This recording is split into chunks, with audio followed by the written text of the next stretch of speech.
खबर श्रीनगर से है, जहां श्रीनगर में 25 किताबों पर बैन के मामले में अब हाई कोर्ट में सुनवाई होगी। 3 जजों की बेंच मामले में सुनवाई करेगी।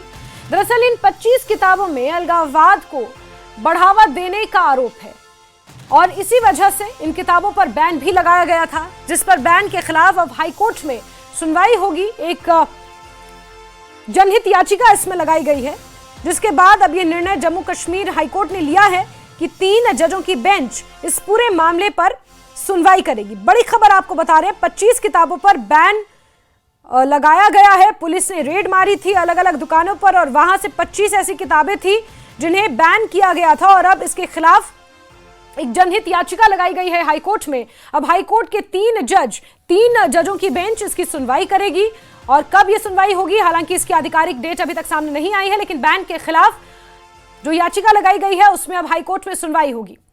बड़ी खबर आपको बता रहे हैं। इस बीच जम्मू कश्मीर प्रशासन ने जिस तरह से ये कदम उठाया और 25 किताबों पर प्रतिबंध लगा दिया है, इन किताबों पर बैन लगाने के बाद कश्मीर घाटी में कई जगह पर छापे भी मारे गए थे और फिर जिस तरह से पुलिस का स्पष्टीकरण भी इस पर सामने आया था।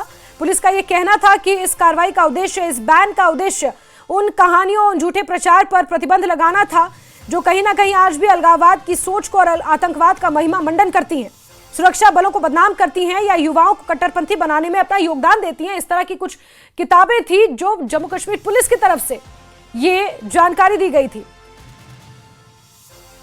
और इन 25 किताबों पर बैन लगाया गया था। इसको लेकर राजनीति भी हुई थी, उस वक्त बयानबाजी भी हुई थी और इसमें कई ऐसी किताबें थी जो फेमस राइटर्स की थी, जिसमें अरुंधति रॉय भी शामिल हैं। इसके अलावा कई और ऐसे बड़े नाम जिनकी किताबें थी, लेकिन आतंकवाद और अलगाववाद का महिमा मंडन और गलत ऐतिहासिक जानकारी फैलाने का इन किताबों के ऊपर आरोप है और यही कारण है कि इन किताबों को बैन किया गया, प्रतिबंधित किया गया और उसके बाद अब जम्मू कश्मीर हाईकोर्ट में एक जनहित याचिका लगाई गई है और उस जनहित याचिका को एक्सेप्ट करते हुए 3 जजों की बेंच इस पूरे मामले पर अब सुनवाई करेगी।